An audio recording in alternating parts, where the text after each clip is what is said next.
8.7 million. That's how many people Greg Laurie has shared the gospel with through his crusades and webcasts over the past 50 years. And it all began because he was willing to become a world changer. Radio Bible teacher Greg Laurie is the senior pastor of Harvest Christian Fellowship, one of America's largest congregations. Open that Bible. Since 1990, more than 5 million people have attended his Harvest Crusades, hearing the one truth that can change the world. And the only thing that can bring about lasting change is the gospel of Jesus Christ, where people commit their lives to the Lord. The latest of Pastor Laurie's many books is World Changers. He clearly shows how God uses ordinary people to do extraordinary things. And please welcome back to the 700 Club, Greg Laurie. Greg, great to see you again. Wendy, good to see you too. Thanks for having me on. Yeah, last time you were here in person, now virtually, but still good to see you. What does it mean to be a world changer? Why do you think God uses ordinary people to do extraordinary things? I think so. He'll get all the credit and all the glory. You know, as you look at Hebrews 11, and this book, World Changers, is based on Hebrews 11, which is sort of like the Heroes of Faith Hall of Fame. You'll see that pretty much everyone in this Hall of Faith was a flawed person. David made it. We know that he was guilty of immorality and murder, in effect. Daniel makes it. We find that so many flawed characters. Samson is in there. People that messed up, people that were human, just like you and I are. But here's one of the points I'm trying to make, is God is not looking for perfect people. He's looking for ordinary people. God does not call the qualified. He qualifies the called. And he's not looking for ability nearly as much as he is looking for availability, just someone to say, Lord, here I am, send me.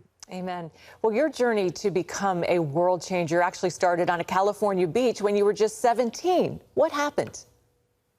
Well, I was just a brand new Christian. And I always had this fear that God was going to call me to preach. I was out sharing my faith and telling others about Jesus, but one day I went down to one of these baptisms that we were holding during the Jesus movement in the early 70s. Calvary Chapel was putting them on. As it turned out, I was too late. And there was a group of Christians sitting around in a circle singing songs, and there was no real leader, so I sat down and joined him, and I had a little something I'd read in the Word that day, and I shared it. And while I was talking, a couple of girls joined us and said, ask the pastor if he'll baptize me. And I said, wait, I'm not a pastor. But then I thought, well, I guess I could baptize them. And so I took these girls down. Now I have 30 people following me. Remember, I'm not a pastor yet. I'm just a person going to church. I'm leading 30 people down to this little spot where the baptisms were held. I baptized these two girls. And as I'm coming out, the Lord spoke to me as clear as day and said, preach, because a little crowd had gathered up on the rocks. And I preached my first sermon, but I wasn't afraid. So here's the point. We're commanded by Jesus to go and preach the gospel. It doesn't mean you have to yell. You don't even have to project your voice. It means you communicate it. But again, I got a glimpse of my future on that day, and I realized that God could use such a flawed person like me. Certainly he could use anybody. That is an amazing story. Amazing. All right. Well, what is frangelism, and why should we all be involved in it? Yeah, frangelism, it's an acronym. It doesn't mean only evangelize people named Fran. F-R-A-N, F for your friends, R for your relatives, A for your associates, and N for your neighbors. So who do I go into all the world and proclaim the gospel to? My friends, my relatives, my associates, and my neighbors. Or a simpler answer, everybody. Mm-hmm. You know, simplify it this way. Go into all of your world and preach the gospel. Wendy, we just showed a movie called A Rush of Hope that we did in the place of our crusade this weekend because we couldn't meet in a stadium due to COVID-19. It's available at YouTube. If you go to my Greg Laurie channel at YouTube, you can see it. It's an hour long. I did it with the Irwin brothers who did I Can Only Imagine. It's a cinematic crusade. We put it out over the weekend. We saw 1,600,000 people view it. And best of all, 16,000 people made a profession of faith. I think in this world we're living in right now with all the chaos of COVID and rioting and uncertainty in the economy and, of course, the presidential election. People are afraid. People are scared. People are searching. And we have the answer with the gospel. So this book, World Changers, is a book encouraging you to go into all your world and make a difference. The cover, too. It's so happy. I can't wait to finish reading it. Well, you've been in ministry 50 years, Greg, and you show no signs of slowing down. What keeps you going?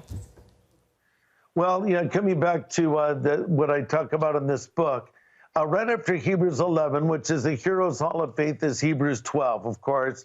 And it says, therefore, since we're surrounded by such a great cloud of witnesses, we should lay aside the weight that so easily besets us or slows us down and look unto Jesus, the author and finisher of our faith. So basically, the author of Hebrews is saying, in light of the fact that these men and women of God were used so powerfully in their generation, therefore, we should run this race we're in looking to Jesus. So the answer to your question is, I do it for Jesus. I don't say that to sound hyper spiritual. I'm simply stating a fact. I don't do it for the applause of people. I don't do it because it's my job.